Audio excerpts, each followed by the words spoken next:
Sean's house on Christmas, and That's right. we were driving to his house, and I was like, I think that's Sean right there, and you drove right past us. And I'm like, my car is so like nobody else has my car, so I would have thought, well, maybe he'll just like turn around.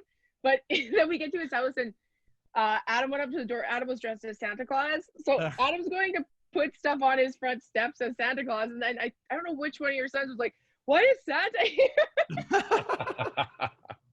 Why is Santa here? And then Jessica was like, oh, he went to Tim Hortons to get coffee. Well, So I saw the wrap, and I honestly just thought like, oh, cool, somebody in Fort Saskatchewan has Kathleen's wrap. And then I thought, I'll tell Kathleen that she's not the only one with that wrap. And then as it turned out, it was Kathleen. It was us. We went out to Fort Saskatchewan. We totally underestimated how long, because Jim, I was gonna drop your present off, but like we had to be home because I had to do a Zoom show on Christmas Day for Rumors, so I had to be home, and like we were driving around and it was taking way too much time. But and then Adam didn't eat like all day because I didn't starve him, but he just didn't like stop and eat. Like we were home from 5 p.m. to 7 p.m. and he decided to sleep instead. So then he was hangry all night. We didn't even have like a Christmas meal or anything. We were just like, he was just hangry. So I took him to McDonald's. Like how was your Christmas, Jim? Did you get with anybody? Yeah, I got to go to my parents. You went to your parents? Okay. Yeah, because they loosened the rules. Yeah, what were the loosening of the rules? Like one other person or something? It was like a household can accept 2 people from single households or something like that. Yes, that's what it was. Yeah. Yeah, it was kind of meant to be for seniors, but also Jim fits in there nicely. Yeah. Well, Jim is in a senior's home. And nobody is more prepared to be old than Jim. He knows what it feels like.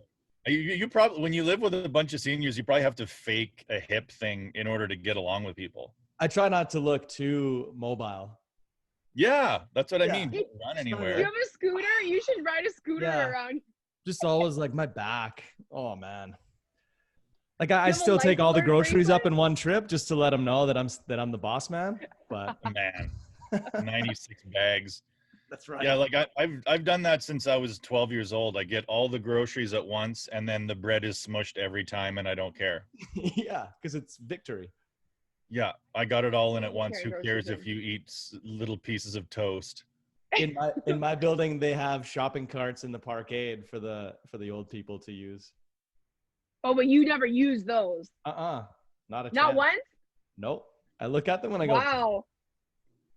Oh yeah. That's shit. I'm not old. That's when Jim sees a shopping cart, he's like, no. When you need that, yeah, that's you're right. in trouble. That's right. Have you ever had like your groceries delivered? Like I think Adam did it once when I was away. And then I noticed that you can get Uber Eats to deliver from Canadian Tire, from Costco, from H&M. Oh my God. Like you can order socks from H&M and some guy has to bring them to you. The funniest thing to me is when you see stuff on social media where people are like, hey everybody, stop ordering from Skip the Dishes because and then some people will comment saying like, but I drive for Skip the Dishes and I need money. Like everybody needs money, it's like these Skip the Dishes drivers are human beings, like half human, right? I mean, that's the problem with like all these people saying like don't corporate shop or anything, because there are people that actually work for these places, and if they don't get work, then they're fucked. But I think a lot of it is we kind of look at anybody who drives for a living, we kind of look down on. You know what I mean? Mm. We do. We have a tendency to anybody who drives for a living, we're like, who are Even you? Truckers? Who are you really? Even truckers? Well, truckers are the scariest because you think about the world 50 years from now when truckers are just roaming the streets, like they're out of their trucks. Because everything's self-driving, and you're going to go to fucking Reitman's and the person opening the dressing room door for you is going to be like some old fucking tattooed up fat Bruderheim. It's like, yeah, I used to run my own trucking company until they didn't need us no more. Here, I'm going to go. We're weren't truckers like wasn't that like radio DJs and truckers in the 70s? Those were like the coolest jobs. Like weren't they like Well, look yeah, at Smokey and the Bandit and like all those like trucker centric movies that made them look like badass heroes. I still think like the best job in the world would be morning radio DJ, because nobody really knows you make a lot of money. Like they just think, oh, he's a DJ. Like, you know, Terry Evans at K Rock or whatever makes 300 grand a year. Like, you know, Garnet, what's his name? Garner Andrews. Garner Andrews, yeah. Garner, I mean, those guys, they all make more than $250,000 a year, but because they're in an industry that's viewed by the public as being, you know, like an underpaid, unpaid kind of thing, it would be like if you found out one Skip the Dishes driver made $1 million last year. You'd be like, what? Like, what was he? Because when people talk about the American dream, it's like the idea is that you can just work hard at something and make a lot of money, but there aren't many jobs where you can just work hard. Like Skip the Dishes, how many hours? There's not enough hours in a day for you to become rich, or have money. Like you're still poor. I always that's how I got my dad to like help me get a vehicle when I was in Vancouver, because I told him, well, I think I'm just going to drive for Skip the Dishes or something, and then he gave me his van, and I'm like, I don't think I'm going to drive for them. Well, but I just was just friend. Remember our mutual? Oh, did you deliver flowers? Like, because I knew people that did that, but I never. I almost did it, but I never did. Because that was a big job in Vancouver. Is like for comics was like running around delivering flowers. Really? Yes. Yeah. Yeah. There were a few comics that did that, and they actually made like not bad money, and it wasn't very hard. No, I mean Vancouver's filled with rich guys who cheat, right? And like that's the number one flower buyer on earth, is the male with money who cheats. If you're not cheating on your wife, you very rarely think about buying her flowers. When I worked at the call center for Neiman Marcus, I had a guy call in once, and he bought the same pair of shoes, for one for his girlfriend and one for his wife, and he was like, this goes to this address and this goes to this address, and you have to make sure the names are right. And I was like, okay. And he goes, because one is my girlfriend and one is my wife. And I'm like, okay. Because if my wife gets a pair of size 7s, she'll know I'm fucking somebody else. She's a size 10 for sure. Yeah. Why did you get these 7s? Like, there must be from Japan or something. Are you fucking my sister? I know she wears 7s. Like, I can't believe you're just so nonchalant about that. But yeah, I mean, rich people, I'm sure for sure rich people cheat, and they know about it and they don't do anything about it. I feel like, well, you get gifts. I don't know. Yeah, you get gifts. Poor people cheat too, but there's no gifts involved. Yeah. No. You know, like poor people cheat just as much as rich people, but they don't have the kind of fucking, you know, they met in the back of a car up by the hill and fucked. Did you watch that Jodi Arias documentary? Because that was about. I was watching another documentary at the time, but I wanted to get into her because it seems like pretty girls like to kill, right? Oh, and she was like crazy. Like if you watch that whole documentary, it's 2 hours long, because most of it is her interrogation. And like when they leave the room, she gets out of her chair and she does a handstand against the wall and she starts singing songs, and then she's like, oh, I should have worn makeup at least. like she had murdered this man, like stabbed him to death, and like pictures of her naked on this camera, like he had been taking pictures of her naked, and I guess I saw it, there's a picture of her butthole that was in the trial. That's intimate. intimate. And then, but what happened? Oh God, it was very I told him I don't do anal. I just let him take a picture of my butthole. No, he tried to have anal sex with me and then I stabbed him 27 times. Oh, okay. Well, it's kind of easy. Insane. It's easy to be a girl killer of men now because you can just kind of be like, oh, he was a jerk, you know? Well, and that's what she was like trying to, she started saying, oh, he was a pedophile and he was actually Mormon, but like he was actually like a total pervert and things like that. So she murders this guy, and then she tries to like besmirch his name after he dies. Like watching her on trial, it's like this, like it was cool because that documentary was done from a psychological, so it's like got a psychologist that's doing commentary, so he talks about everything she does in her interrogation. He goes, and right there she's like changing her story to make this. And I was like, oh, it's like some people are insane. Well, Oh, yeah. I saw this funny story about a guy who was like, he was caught with child pornography recently, and he had been caught before, like 15, 20 years ago. But at that time, he blamed his son, like, cause his son was about the same age as the girls that he had, like, you know, and so he said his, could imagine like having that conversation with your son, like, hey, I need you to take one for the team here. I know How old was his son? I guess his son would have been like 9 or 10. Okay, because I was gonna say, if you said like 15 9 or or 16, Yeah, not that it's okay for an older man to be looking at 15, 16-year-old, but like society has kind of like, but 9 and 10, that's real hard pedophilia. And you're getting your son to be like, hey, yeah, this girl, I got her to send a picture of my tits to me.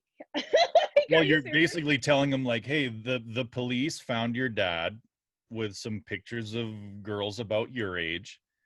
I need you to pretend that they're yours. Like, He wouldn't so even understand. Good. The kid That's wouldn't get it. no, the kid would be like, why would I say that Yeah. what would I be doing Girl- with these pictures? The girls are I don't gross. like Why would I girls. take pictures of Yeah. them? Yeah, naked girls ones? are gross. It's disgusting. Girls have cooties.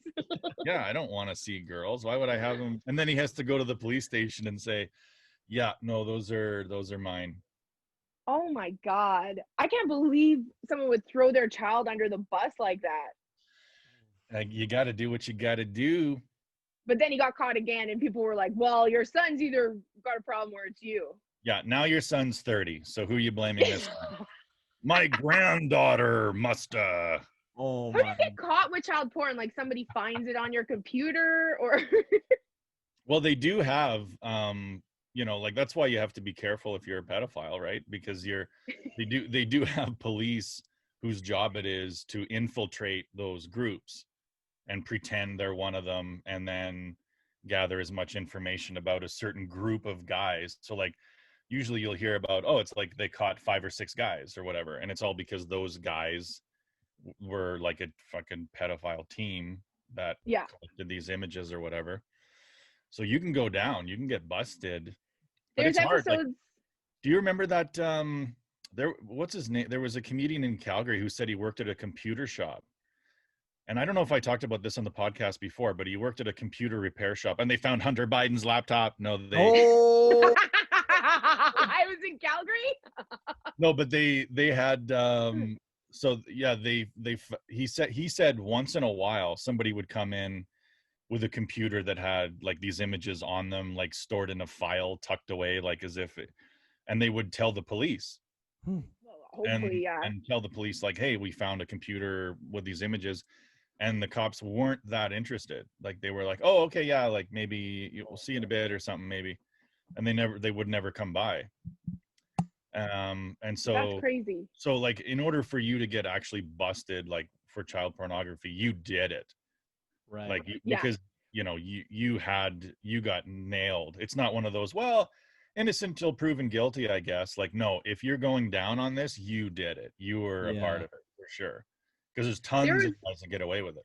Well, and they can There's also see like from your IP address. They'd be like, "Hey, you uploaded all of this stuff. Like, we got you. You pay the bill on this IP address." Like, IP addresses always catch people. And they don't. And the funny thing is that I don't know if I talked about this on the last podcast about like the privacy, where like everybody wants privacy and everybody thinks privacy is the number one thing that you could possibly have when it comes to the internet. And so all these companies play off of that. So they don't want to scan their shit and find pedophiles, right? So they just say, oh, it's all privacy. We don't scan any of those images or those documents. And so a lot of these pedophiles get away with what they get away with online because everybody who isn't a pedophile is so worried about their privacy that these companies say, well, we can't scan those images. We can't record those images because of privacy issues. So they get away with it but like, so because we want our privacy online, they get it too. right. Yeah. Which is pretty gross. Because we don't really need privacy. Like, No. if somebody from the RCMP wanted to watch this podcast, just who cares? Who Like, cares? If you played It's on family, the internet tomorrow. if you played Family Feud over Zoom on Christmas Day with your family, and the RCMP wants to check it out, go ahead, right? Like, as far as I'm concerned, who cares? Well, it's the same. I think we've talked about this before. Like people that will like cover their camera because they're worried the government's watching them masturbate. I'm like, nobody's. I don't think they're watching you masturbate, and like that you think pretty highly of yourself if there's somebody being paid to sit. I'm sure if they're watching us, they go through and they're like, oh, I'm not watching this one. I don't need to see that guy. Yeah, I don't need. I'm actually not a subscriber of Kathleen McGee's OnlyFans anymore because I just watch her on camera. I just tap into her phones. Oh yeah, we can tap into all that. That would be the worst. I mean, everybody has to look horrible when they're masturbating, watching porn. Like nobody looks like good. Everybody. It's the worst angle. It's terrible. Just think about the face that you see when you accidentally turn on the front-facing camera when you're not masturbating. Yeah, and think about that face masturbating, and then it's disgusting. Well, and the masturbating one's worse because you're laying. It's like this. You're laying. Like what? Your laptop, or do you use your phone? What kind of a lunatic uses their phone? No, phones. That's not right. It's too informal. It's too informal. You should never use my laptop. I usually put on like the suit. I usually put on a suit. Like some candles? Yeah, I wear a suit. I lay down. I crack open my laptop. I do it in a casket too. I have a casket at home. In my bed. So I usually put a suit on, lay in a casket, and put a laptop on my stomach and do it. Comfortable. Do they have like a Tempur-Pedic mattress in there, or is it just like nothing? Because I don't think they would need to be comfortable, but I think I would want a casket mattress. I don't want to lay on wood. I want pine box because I want to be burned. No, you don't want to be burned. I don't want to be buried. Well, we're gonna. First of all, here's how you die. Okay, I've always wondered. We're gonna find you in a creek 3 days after. Creek? Yeah, in a creek. Oh, I thought you said in a creep.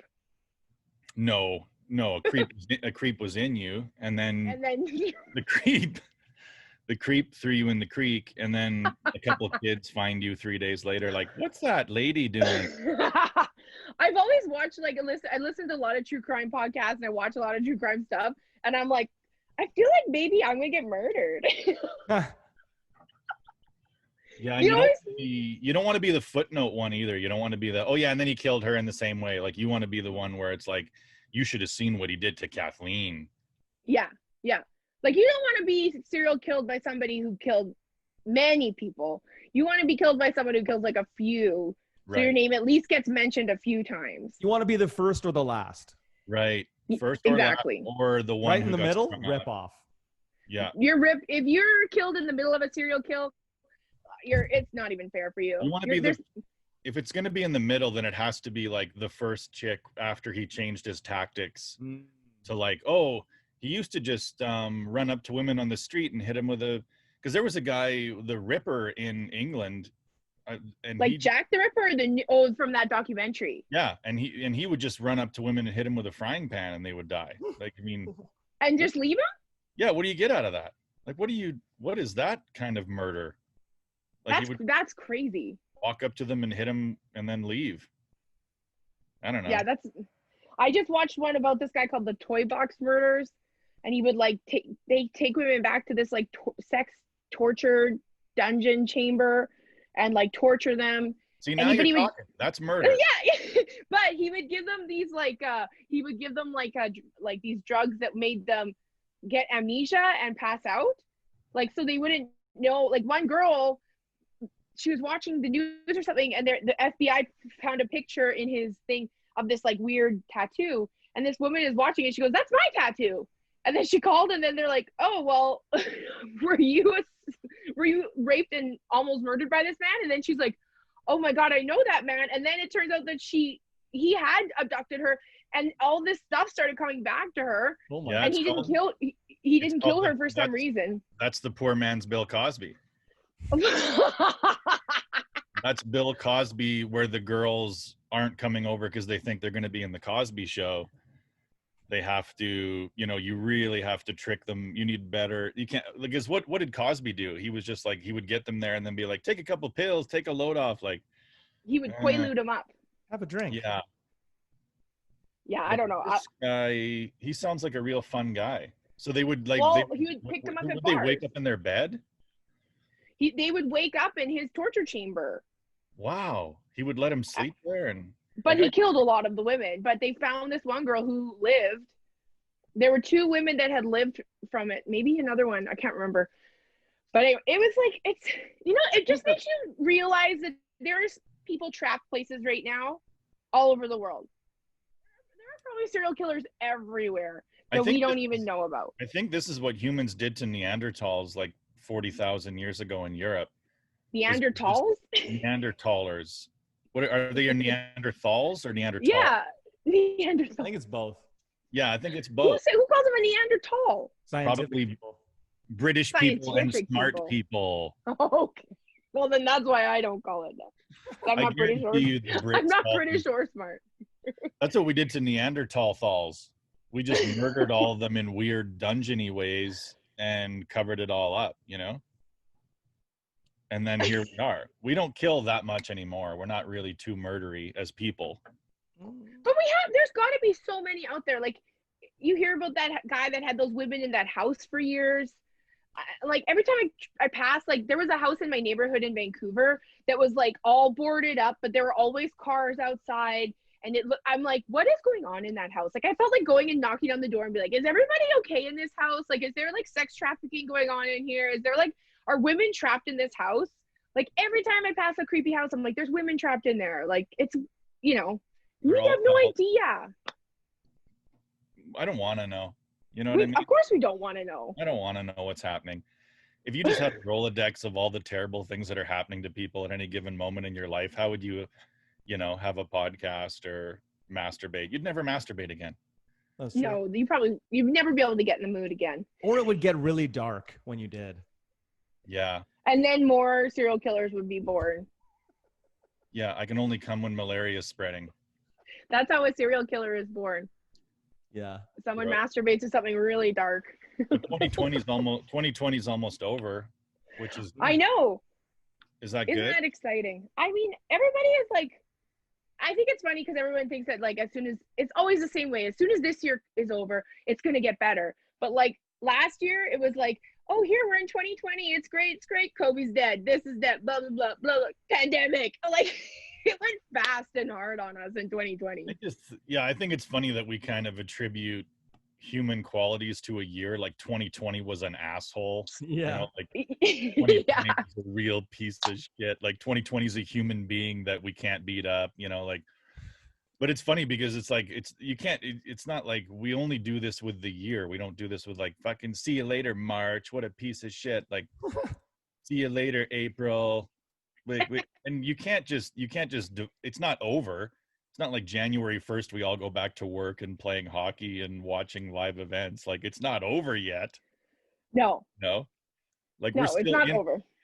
And then we're gonna have to start talking, and then we're gonna have to ruin another year by saying like 2020 and 2021 were the worst fucking years of our lives. But everybody says that at every New Year's since as long as I can remember. Everyone was like, well, last year sucked, but this next year is going to be the good one. I'm like, I just want one of the years to be a good. How everyone's like, oh, if only I had the time, I would do all this great shit. I would learn the guitar. I would do. And now they had the time. Get jacked. I'd do all this stuff. Yeah. And everyone's like, well, in 2020, if I have the time, in 2021, if I have the time, maybe. Yeah. Well, you were given a full year to get jacked and learn how to speak Japanese, and you did neither of those things. You got fat and you learned less. Your vocabulary went down because you didn't talk to other people. That's the word. Yeah, I mean, when I never thought about it like that, but that is true. That's the worst part of this pandemic is it proved like, okay, asshole, you're locked in your basement. What are you going to do? You're going to learn to read Braille even though you're not blind? Nope. You're going to learn guitar, the piano? Nothing. I didn't learn another language. No. Isaac Newton was locked up for 2 years and came up with all the rules of the universe. But that's why it's because the internet. So if we didn't have the internet during this pandemic, I think people might have come out of this with a bit more, because they would have had to find something to do with their That's a time, good because point. we would have been so bored. But we were all just on social media and on our Yeah. and watching movies and stuff. That's all everybody did. Yeah, Like, I'm people sure people did stuff to like better themselves, but like everybody at the beginning, I'm like, well, I guess I'll just learn a new language. I'll do this. And like, I don't know anybody that said that at the beginning of the pandemic that actually did that. Yeah. No, and eventually people run out of money, but yeah, I mean, it's weird because we didn't learn. I don't know if we learned anything through this whole thing. Not really. Like, we just hate each other. Like, now you just have less friends. Like, you're gonna come out of this and be like, you know what? Those 3 people that I liked before this, they said so many crazy things during this that I'm not their friend anymore. Yeah. That's true. And We lost a lot of that goes friends. for everybody. Like, if you're even like, let's say you woke up tomorrow and you were a conspiracy theorist. At this point in your life, you probably feel like, I don't even want to communicate with people who aren't awake yet. Like, really, you'd feel like all these stupid people that sit there and tell me to put on a fucking mask. And that's what's crazy too, is like, we act like this is something that we've just learned to be this divided or this tribal or whatever. And it really isn't. Like, it really is the No. machines in our hands. Yeah.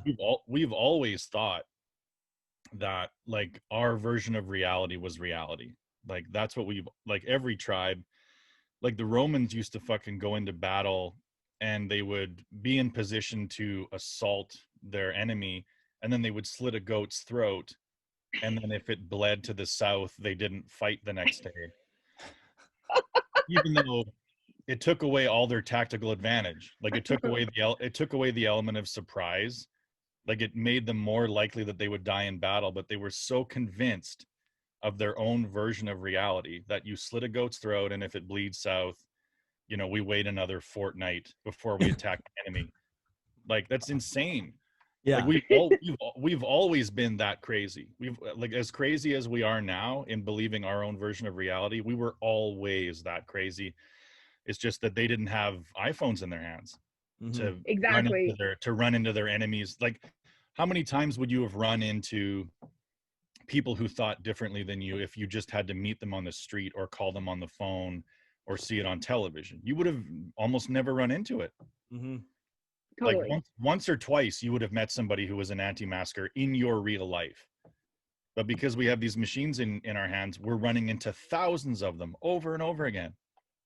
There's no need for high school reunions anymore because everybody knows exactly what everybody's doing. Like, I had a high school reunion and I'm like, well, I knew that you were doing this. I knew, like, this isn't nothing's new. Nothing's like, I've seen you on social media. Like, I don't need to know more about you. I know you have 8 kids now. Yeah, the only thing you would learn is that their social media was a lie, right? Like, they were fatter, yeah, everybody's social media is a lie. They were a little fatter. They were divorced, actually, not married. And, yeah, like, I lost custody of one of my kids and I didn't really report that on Instagram. Oh, yeah, like, there's no pictures high on school Instagram. reunions are way sadder now because you are finding out like the darkness of what's like, you can't like filter your face in person. Like, Not yet. Yeah. Not yet, but one day, hopefully. But yeah, my sister's a nurse, and she says that like COVID makes, like the seniors that are locked in their little homes and nobody visits or whatever, like she goes and visits them and they always think that she's there to take them away, because like you're here to take me away.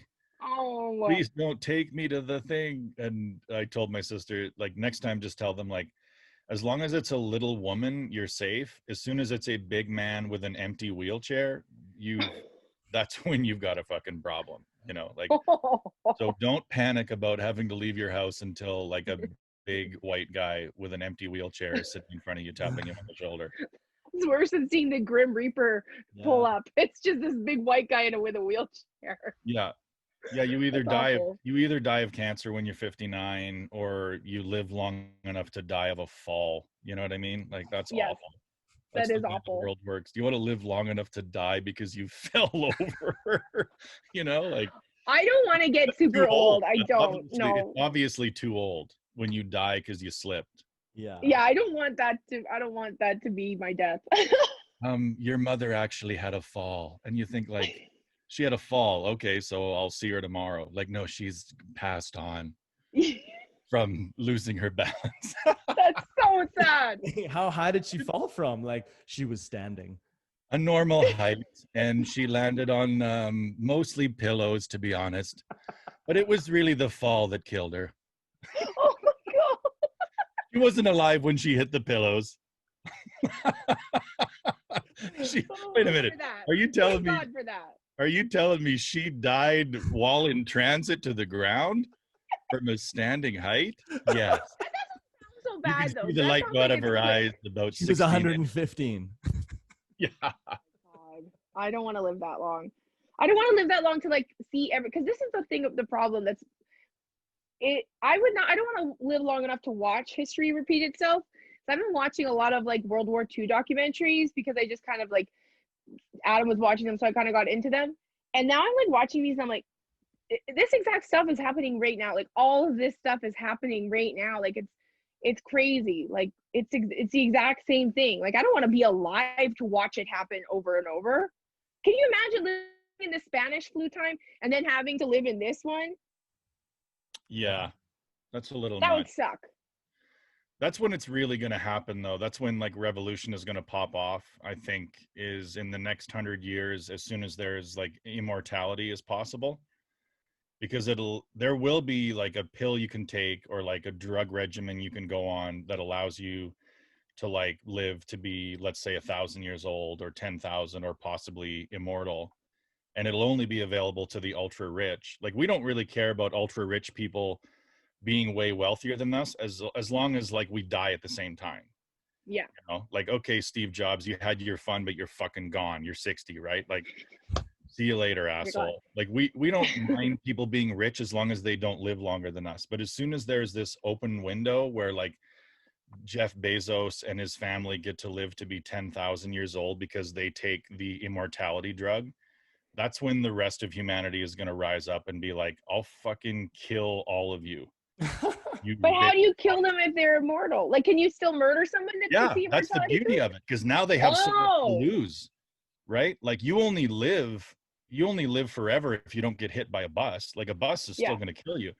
You just won't get any diseases or whatever. But now we can go up to Jeff Bezos on the street and be like, I'll fucking slit your throat with a banana knife if you don't give me $1,000. And now you've lost your mortality. Do you think that those guys have high security? Because I think a lot of people want to murder all the rich people these days. We don't really do a lot to rich people, right? Like we really don't. We let them go. We let them live. I don't know, why do we do that? When's the last time you heard of an ultra rich person being murdered by somebody who was poor just because they were so resentful of this guy's wealth? It never happens. I don't think those two people ever meet. Yeah. The ultra rich and the ultra poor, like they're living in literally different worlds. Yeah, you can't go. Yeah, you're on private planes. You're in private vehicles. You're in. Yeah, I mean, but it's just crazy. You've got staff brushing those people aside before you even get there. It just it shows you our relation, but it also shows you our relationship with wealth, right? Like we tend to deify the rich, like all of us do. So when you're in the company of somebody who's ultra rich, your instinct is to be like in awe of their wealth, as opposed to being like, listen, you don't deserve more than me, you fucking clown, and then stabbing them like we should. Like, but I think again, social media has made it different because like we see them bragging on Instagram. Like you see the Kardashians traveling to all these fancy places during this pandemic, and you see like all these people driving Lamborghinis and like all these politicians taking pictures. I saw this one guy posted a picture of a tenderloin for Christmas, and he was like, "Oh, this tenderloin was delicious," and all these people were like, "Fuck you! Half your country is starving. They can't spend time with their family, and you're over here Marie Antoinetting it up with your tenderloin." Like, there's some of them are very, very out of touch with what's happening. Like even celebrities, like remember in the pandemic when all those celebrities sang Imagine?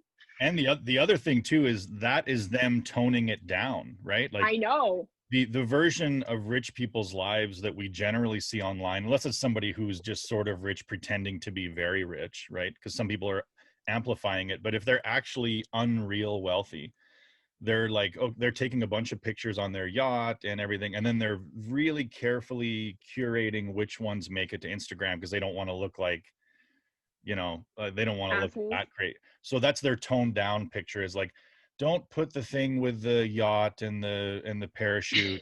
Just put Just put the tenderloin. just a photo of the tenderloin, maybe. And then people are still like, you fucking. They're like, that's the brokest thing we did that day. Yeah. Eating tenderloin is the brokest thing we did that whole fucking week. Did you And see all those politicians that were traveling after they were like, thank you for sacrificing this Christmas and staying at home and blah, blah, blah. Meanwhile, they're standing on a beach in Hawaii and like at least the guy from Ontario resigned.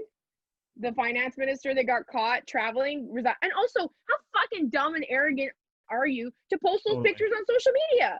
You know that everyone is going to lose their fucking minds, but you think that like someone's going to be, oh, look, he's in Hawaii. Good for him. He's been working hard. It's been a hard year. Good for him. Like, fuck off. Must not be easy being the finance minister. He just had to blow off some steam. He's been traveling this whole year. He was like in Switzerland, and then he was in St. Bart's, and then he was all over the place. Like, it's fucking crazy. And that, I mean, you see that on both sides of the aisle, where you have, you know, and I don't mean to keep harping on it, but you have like wealthy people, and maybe he's fairly new to politics, or maybe he's not, but this is what rich people do. And then all of a sudden, oh, now I'm a politician. It was the same as Trump's cabinet in the early going. There was a bunch of people getting in shit on his cabinet for flying privately and doing all this shit, but that's what they were doing before. Yeah. Right. They were doing rich people things before, but not under the scrutiny of like, you're a politician, you know, and so now we feel like we can get you fired. But yeah, this is what they did before. Like, going to Hawaii for 2 weeks is what the finance minister probably did as a civilian in his super wealthy job that he did before. But everybody did stuff like that before. Everybody got to travel at Christmas. Lots of families got to go to Hawaii for Christmas. But this year, most people took it off and like didn't do stuff. And it's sort of like you're in a position of leadership, and then you go off and do something like that, and then you're stupid enough to post about it. Like, that's the thing that's so funny, is like these guys are like so stupid. Like, don't post anything. Don't tell anybody where you are. Shut the fuck up. Enjoy being a dickhead on your own, but stop. Like, that's the part that's annoying, is just like the arrogance. That's like, look at me. Me and my gross wife are standing on this beach in Hawaii. And oh, it was so fucking gross. Me and my gross wife. That guy from the UPC or UCP, and his like, he's not even, he's just like an assistant, but him and his gross wife are like standing on the beach in Hawaii looking gross. Motherfuckers. What did I played Family Feud Christmas Day. Like on the computer or on Zoom, like on Zoom, on a Zoom call with my extended family. We did like a giant Family Feud game. Oh my God, that's super cute. I like Family Feud because it's like the only game where you can be an idiot and win, right? Like our team was the dumbest. Like, we had the lowest. Did you say good answer? Good answer. That's a good answer. We asked 100 people to name a flower that's yellow. Roses. Good answer. Maybe 2 idiots said, like, yeah, the only answers we were getting them right, because when you ask 100 dummies what they think, you know, they answer like a dum-dum. Mm-hmm. And so you just answer like yourself, like, and then you're right. It's great. You know, so we were kicking the shit out of people on Family Feud. Was somebody the host? Was like a family member that with a lot of sexual innuendos, like Steve Harvey? I don't know. Well, yeah, I kept calling him my sister Jerry D, but I don't think they knew who Jerry D was. because nobody watched Canada Family Feud. No. So, but yeah, it was fun. It was, yeah, I do like playing that game because it is for dummies to feel smart for an hour. Because we just kept taking the shit out of people. Who won? Did you win? Yeah, we would always make it to the final round. And then, my dumbest answer was, because that's the thing too, is in Family Feud, like if I was on the real game, I would have gone viral for some of my answers. Some of my answers, like there was one speed round question where my sister was like, name a fruit that's green, and I said green pepper. Because I thought she said vegetable for some reason. Like I was like, They do sound alike. They do sound alike. yeah, fruit and vegetables sound very similar. So I thought she said vegetable. So I was like, green pepper. And then in my mind, I'm like, that's the number one answer. Like, and then when it came down to it, oh, and the other one was name a fruit that's red on the inside. And it took us until the very last one to get tomato, and it was the number one answer. Oh, because it is a fruit. Yeah, that's true. What other answers were there? There was like cherry and I don't know, there was some other raspberry. Okay, now that you think about it. So we got like pomegranate, and then we're like, what the fuck is? They're like but nothing makes you feel dumber than when somebody's like, the only one left on the board is the number one answer. And 63 people said it. And when are you going to wake up and figure it out, you fucking loser? But the best thing to do to look smart in Family Feud is pass everything. Like get it and then pass it. And then let them, mull it over. They're never going to get all 8. And then you can just get it. That is the strategy that nobody ever does, but like that is the strategy for Family Feud is you pass it, and then they'll never get all of them. They'll always triple X out, and then you win. Just like, but the problem is if they get all the easy answers and then leave you with the number 8, that's a bag of shit because it doesn't even make sense most of the time. Like one of them was like, why do beavers like living in Canada? And the number 7 answer was because they're on the money. Oh, God. Was this like a board game that someone had cards for, or was this like an online? It was a board game that we had cards for. We're not doing online, no way. We just did the old board game style. Yeah, it was my Christmas Day wasn't even actually slow. Like I thought, it's going to be so relaxing and just chilling out. It wasn't. It was like, there's people showing up and there's like, and it was good, but it's still like, it wasn't slow. It wasn't just sitting. What's because you have kids though?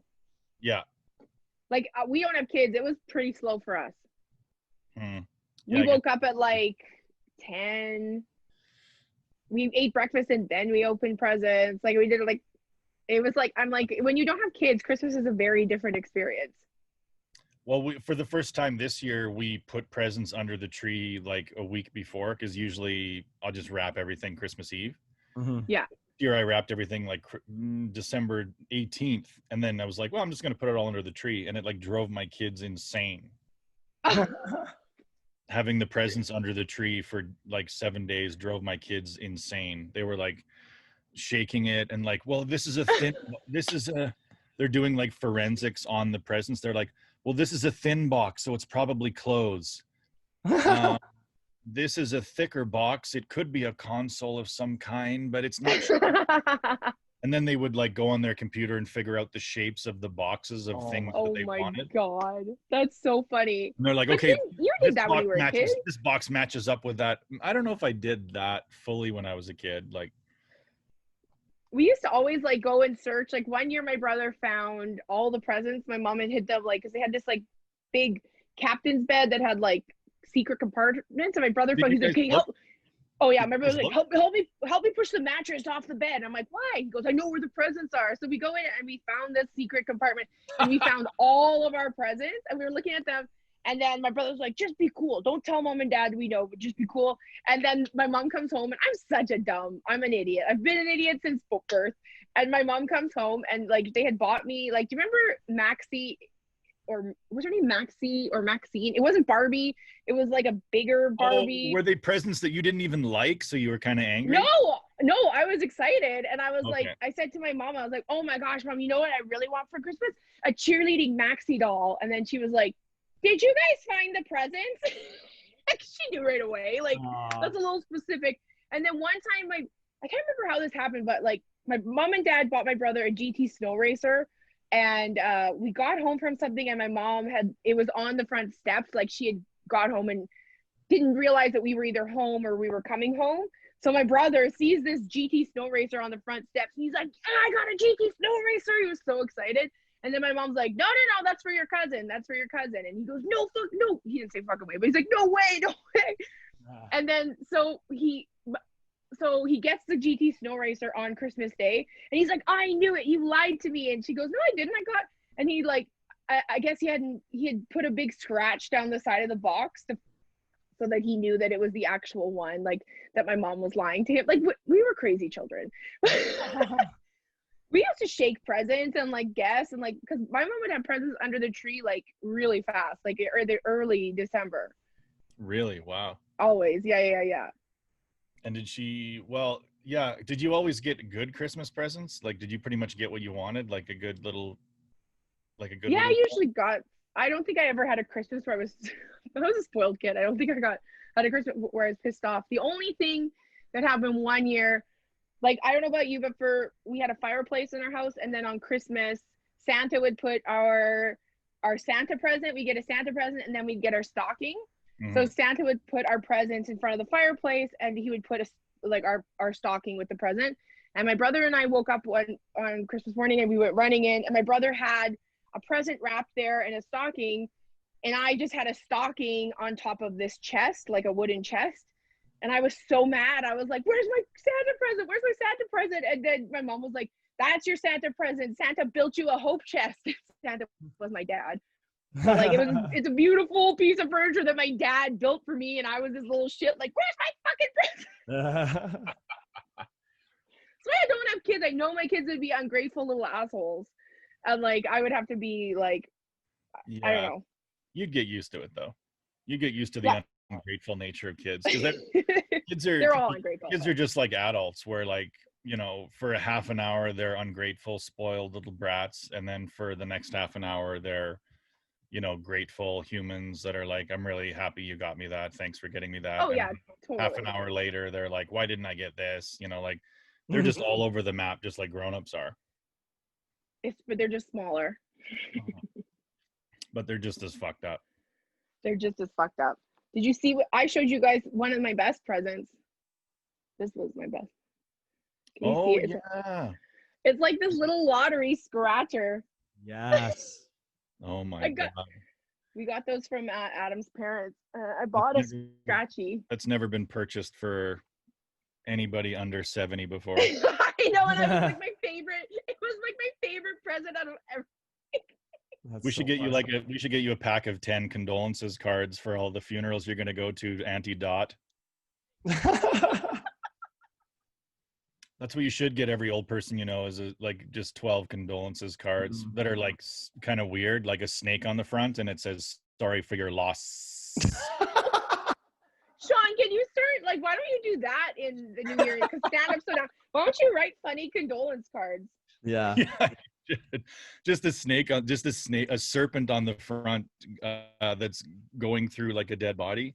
Yeah. And then the head just says, sorry for your loss with 17. Oh my God, Sean. Yes. I think that'd be kind of fun. I think that you should do that as a job. I think that in the new year, you should write funny condolence cards, because you can never find a funny condolence card. Well, I used to buy, I mean, I was the comedian guy when I was young. Ever since I was old enough to buy cards, I used to buy condolence cards for everything. Yeah, for birthdays, I do that too sometimes. Birthdays, Christmas cards, everything was about, you know, like some heartfelt, you know. That'd be a good wedding card. I'm so sorry for your loss. I would get them for everybody's birthday, so it would just be like, you know, you're gonna bounce back through this trauma. This has been the most. This has obviously been a horrible time for all of us, and happy birthday, you know. But yeah, it wouldn't be bad to do some condolence cards that are like fun.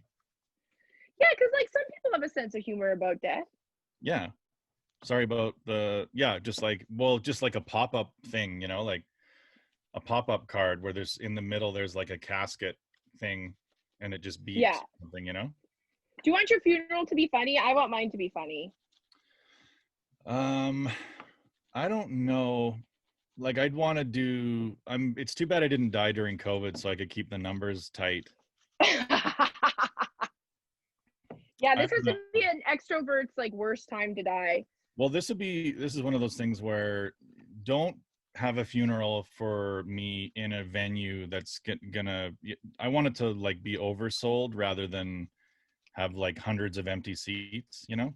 Yeah. So you gotta be oversold. you have a standing. You want to have a standing room only funeral, so pick your venue carefully. But that's why you don't want to live to be too old, because if you're old, no one will come to your funeral because all your friends will be dead. Yeah. That's why dying now is perfect, because the max capacity is so low. Right. And there'll be a Like, lot of it's online easily a tributes sellout. to you. Yeah, easily a There'll sellout. be a lot of online tributes. We were That'd so be fun. distanced, and now I like to think of Sean as being spiritually distanced from all of us. But he's still there, 2 meters above our heads, floating around, laughing at our inconsistencies. Not wearing a mask. He never No. liked those masks. He spends his mornings at Jim Kerr's house, and he flies over to Kathleen's. Do you want to haunt people? I want to haunt people. Fuck, are you kidding? No. That'd be so fun. I spent enough time with all these people, you know what I mean? I don't like eternity just floating around, you know? Have you watched the movie Soul? No. It's very good. It's the new Pixar movie, and it's about death and about like, it's a very good movie. I ugly cried for like the last 20 minutes of it, and Adam made fun of me. But it's very good. I got my kids a VR, like a virtual reality thing that's insane. Like, have you used it? yeah, it's insane. It's just insane. I've seen people like running into walls, hurting themselves using those in things. a lot of the games you can fly, right? So like you have your hands in front of you and you're just like, you press one button and you start to fly, and then you press another. Oh my God. And then you press the joystick on your other hand and you're moving around flying, and you get motion sickness. And yeah, you are scared to run into shit because it vibrates your goggles and your hand controls. So if you hit something, it vibrates, so you feel like you've hit it. Like it's bizarre. Oh, man. You get motion sickness, like people puke playing. Yeah, and it's all online, right? So you're playing with other people from other countries, you know, and people can like come up to you and, you know, push you around and tell you you're a piece of shit, and like it's crazy. You can be like harassed and assaulted on VR. It's weird. Oh my God. That's crazy. Your boys are going to be set for virtual porn when it really, it's going to happen. Oh, for sure. You're going to have to make sure that they wash those controllers. Yeah. You said the hand controls vibrate? Yeah. Oh, perfect. Yeah. This is perfect. We're about to hit peak pervert with these virtual reality things. Yeah. Putting on some sticky goggles. Yeah, that's going to be gross. Everybody's like, oh, like when I was a kid, we had to wait for our porn.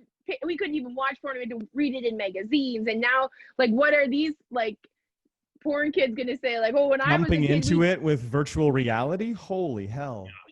Yeah, that's crazy. That's crazy. Yeah, they're definitely. Oh my God. That's definitely going to happen. It's for sure. It's probably already happening. I'm sure it's already exists in some way. I'm surprised it isn't like used as a therapy for weirdos. I'm sure that will be figured out too. Maybe you can just do this virtually and not do it in the real world, Frank. But I bet you like virtual therapy will become a thing where you just put on your goggles and you can talk to the best psychologist in the world that lives in Germany or something. And the whole thing is very like, it looks real, looks like everything's real and happening. So if you are in a virtual reality game and you look down, you see your legs and your hands and moving. That's creepy.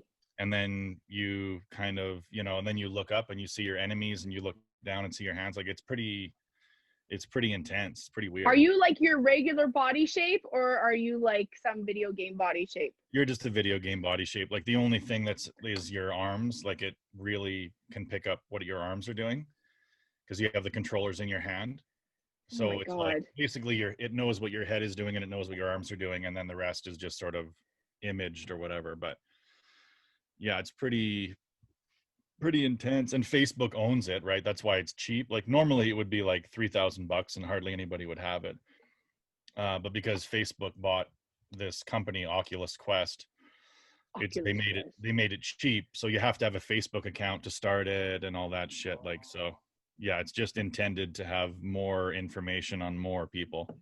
Now they're going to really be able to watch you masturbate. Yeah. Zucker Feud. You fuck. Like, I love people that hate Zuckerberg as if he's ever thought about them in his life. You know? That's like Zuckerberg. anything. Son That's of about hating anybody. like I was listening to a podcast. Apparently, Apple. People always think of like iPhones tracking them, but Apple actually doesn't monetize it. It's Google and Facebook and Visa that like monetize your information and sell your information. Really? So yeah, that's why whenever you make a purchase online, you're getting ads for it immediately, right? Like because you made the purchase through Visa, and that information is sold to advertisers, and then they target you. And then Google Maps and Google does it. They track everything you Google is sold. And Facebook does the same thing, but Apple doesn't. Like Apple could make billions of dollars. So if you have like a Samsung or like or whatever, the whole machine is designed to track you. Whereas if you had an iPhone, you could opt out of Google Maps. You could take Google Maps off of your phone, and it wouldn't be able to and put on the Apple Maps, and it wouldn't track you. It wouldn't advertise to you based on your location. Oh, weird. If you just used Apple Maps. I fall for all-night advertising. But yeah, but I guess most of us just don't care, right? Most of us are like, who gives a shit? Track me. I'm downtown. What do I care? Yeah. Yeah. I find it weird. I like that people turn on their like I've been reading that people like in relationships or like I guess I get it if you have kids and stuff where they turn on locations, but like people like girls will freak out because they have their boyfriend's location on and they're like, what were you doing there? And I was just like, I don't want to know every single place that Adam was. Like I don't need to know that stuff. Like that's too much information. You should have some freedom, you know what I mean? Yeah. Like what were you doing down there? I was getting groceries. Well, you were 3 blocks away from the Safeway. Like, I mean, come on. I was just sitting in my car crying. You don't need before I came home. That's what women don't understand is the amount of time men spend in cars crying. And they think like, where were you? And it's like, I was just crying in a fucking car in the parking lot by the Safeway. Because I can't believe I'm 42 and still deliver mail. I'm gonna be looking at every car now, looking for a crying man. we didn't win. We lost again. The first one of the new year, we lose. The last one. Thanks a lot, 2021. Oh, I guess this is This is still 2020, but this will be out in 2021. Yeah, I'll get it up this afternoon. Oh shit! Okay, it'll still be 2020. Okay, good. The last one. That's what I like about the ending of 2020 or any year is we act like we can flush it all from our system, like flush it and start brand new. Like, but you can't do that with any other thing in life. Like if you get into a huge fight with Adam and you're like, fuck you, you're just like your dad. And he's like, you fucking bitch. And he throws a mug at the wall and pushes you from behind. His dad is the nicest. You can't be like, you know what? Fucking let's just start over in 5, 4, 3, 2, happy new relationship. You know, that stuff still happened. That's true. It's still baggage. So it carries over. For some people though, it is. That's when they quit smoking. That's when they start working out because they need that day to be like, okay, this is the day that you start doing that stuff. But yeah, for the most part, it's bullshit. Nobody's really for more self-hatred, right? Self-hatred is already one of the worst things that we all carry with us all the time. And New Year just sets us up for more like, you didn't do it again, you chicken shit loser. Like it just sets us up for more, like all New Year's resolutions do is set you up for shitty self-talk for the next year. Where you're walking around and you're like, you fat fuck. You said you were going to eat raw for 3 months. How long did that last, you fucking goof? 2 days. Like you just walk around. After 2 days. Don't do a New Year's resolution. Like fucking cut yourself some slack. Your New Year's resolution should be just whatever happens in 2021. That's what happens. That's what I wanted to happen. You don't need to have any weird expectation and that you're not going to meet and hate yourself for. That's very true. That's why you need to watch Soul. Yeah, it's a good show. Well, it's all about basically the message is live life, like live your life in the moment. Stop being mad that you didn't get this or you weren't like you aren't where you thought you were going to be, you know, like don't like just you only get one life, live that fucking life to the fullest. And I think that like that is the best movie to have at the end of 2020 because this year was so like depressing for a lot of people and like people felt so stuck and like but I think like if we get stuck again, like fucking have a great time in your pandemic thing. Like enjoy yourself. Learn, actually do something. Don't just sit on a couch. Like this is the only life you get. Like live it. And I think that like I think hopefully a lot of people are gonna like at least get that message from 2020. It's like don't waste your time. Like it wasn't worth it to waste your time all year. Yeah. Yeah. Don't hate yourself for that 15 pounds you're carrying around. You know? Yeah. I mean you should work on it. Like I said about myself. Yeah, it I doesn't. plateaued, Sean. I plateaued. Okay, leave me alone. You can't just keep losing gobs of weight, you know, like eventually you get to a certain weight where you're like, this is it. Well, you get to a weight where you stay and that's you're like, okay, this is where my body is supposed to be. But like I don't want to be there. I want to try getting a little bit lower. And then I'll go back there. I'll be fine. But I gotta see how low I can go. How low can you go? I don't know. My ideal BMI, according to science, is 180 pounds. If I was 180 pounds, I think I would look anorexic. I don't think you'd have the energy to do a podcast. You'd be like, I don't think so. you'd be like, I don't feel very good. And now with all these like big booties and body positivity, it's never been a better time to be a little bit chunky or even really chunky. Like it's never been a better time to be big. You've really planned your whole life wrong. You know, you were fat. You were fat. I was fat in the wrong years. Yeah, you were fat. I wish I was like to be fat, and then you lost weight when it was cool to be fat. I wish I was like those girls in high school that were super hot in high school, but now they like had a few, and now they're a lot bigger. And I'm just like, and now they're body positivity. And I'm just like, there was no body positivity when I was actually like big. Yeah. It was horrible. It was the worst. Yeah. And now all these big girls are being celebrated, and I'm jealous. I'm very jealous. Yeah, back then it was all fucking corsets and people talking behind your back, you know? Or to your face. Oh, you look great. You have such a pretty face. Oh, yeah. I've always had a very pretty face and a nice personality.